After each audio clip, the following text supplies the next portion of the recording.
Olá! O comportamento humano, misterioso, fascinante, um universo rebelde estudado por diversas ciências, psicologia, história, antropologia, marketing, biologia, medicina, requisitado por todas as religiões, por suas normas ou pelo livre-arbítrio, discutido por filósofos, gerido por leis intrincadas e quase desconhecidas. Será que todo conhecimento sobre o comportamento pode ser explicado pelo corpo, pelo cérebro? Ou existe uma alma, uma transcendência feita de uma natureza não material que está por detrás do que fazemos? E se assim, os animais também se comportando, não fariam parte dessa essência? Será que algum dia vamos poder entender o suficiente para poder controlá-lo? Vamos evitar guerras ou fazer das pessoas escravos? Em milhares de anos, quanto evoluímos na sua compreensão? Nesse mundo cheio de dúvidas, iniciamos nossa aventura, tentando aprender ao máximo sobre o porquê nos comportamos, em um ambiente sem restrições.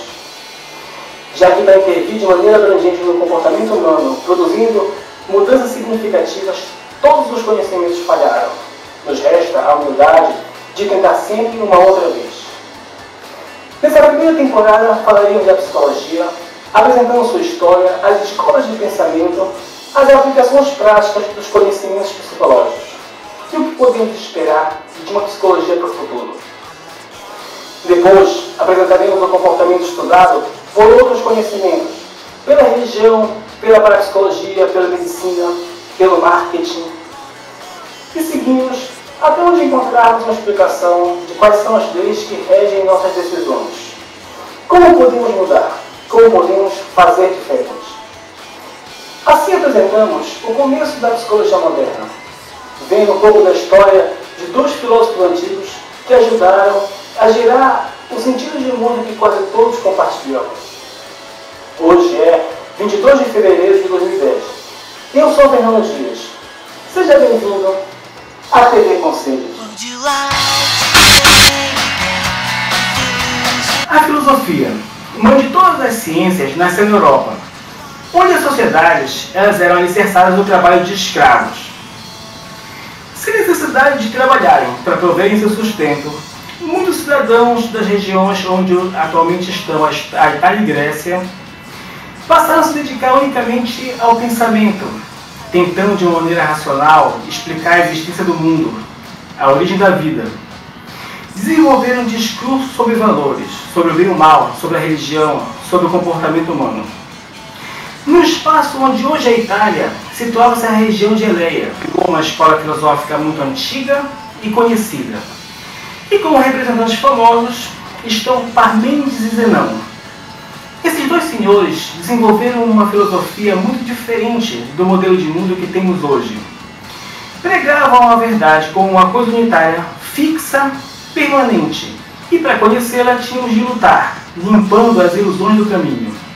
As ilusões eram o movimento, a mudança, a dualidade, pois para uma verdade fixa, todo tipo de contradição era um engano.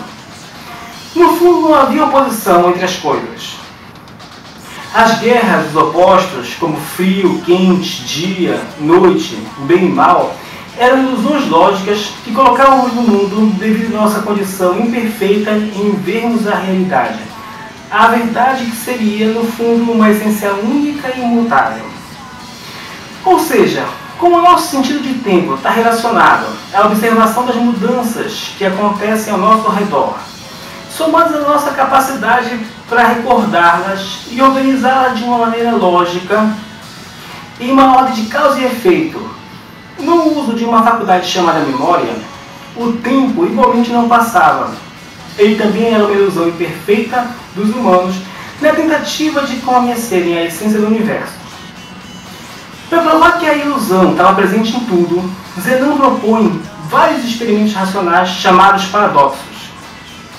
Com a intenção de convencer que o espaço e o movimento eram uma ilusão, ele propõe: se um cavaleiro corresse para alcançar uma tartaruga, não importava a velocidade que ele fosse, ele jamais conseguiria.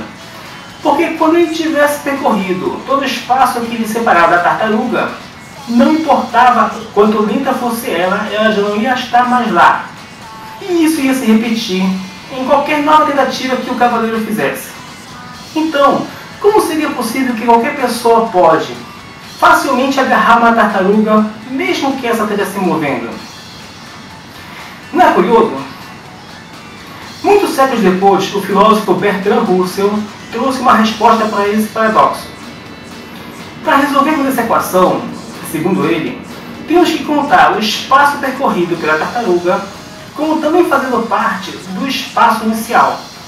Portanto, cada movimento, cada fenômeno não pode ser analisado de maneira isolada do seu contexto.